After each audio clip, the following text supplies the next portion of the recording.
Ja, koliko sta v bistvu omejena z gibljivostjo znotraj full bodies, ko sta cela pokrita? Like, lahko premikata ude, mislim, vem, da se lahko kinda hugata, right? Kind of, ne vem. You can hug. Ja? Jaz Ne morete pa teči, na primer. Jaz sem full Jaz omejen. A lahko? Lahko, Ok, pa si predvsej mobilen sud naredil. Preveč. Oh, ja. Preveč, kaj to pomeni preveč? Delam vse živo. Okay. Mislim, da si celo bil, ne vem, ali si bil snemal na slikam, ko si na rokah stal, right? Am I tripping? Ne. A si- Rokah pa nisem stal.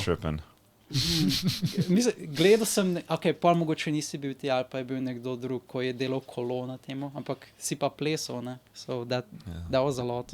I mean, za običajen cosplay. So ta opening kot mešla. Ja, ok. Yes, that was something. Kot sem rekel, furry dance competition zaradi ting in tam ljudje plešajo, ki si izven suta ne bi predstavljal, da bi lahko kdo delal take zadeve, pa folk pač v tepih oblečen. Mislim, come on. Je to tako velik competition, kako izgleda običajno dance competition? Imaš kakšne pretekmovanja? Ja? Mislim, tudi tako proper, ponovadi so neke Okay. prekvalifikacije in pa je neka strokovna komisija. Mislim, to je. Se lahko prijavi kdorkoli, rabiš se kvalificirati na kakšenkoli način? Se prijaviš, ponovadi se neke prijave in pol neka kvalifikacija, da se zbere najboljše za samo tekmovanje. Zdaj, kako točno tu poteka, ne vem, ker jaz v sutu zelo težko že hodim.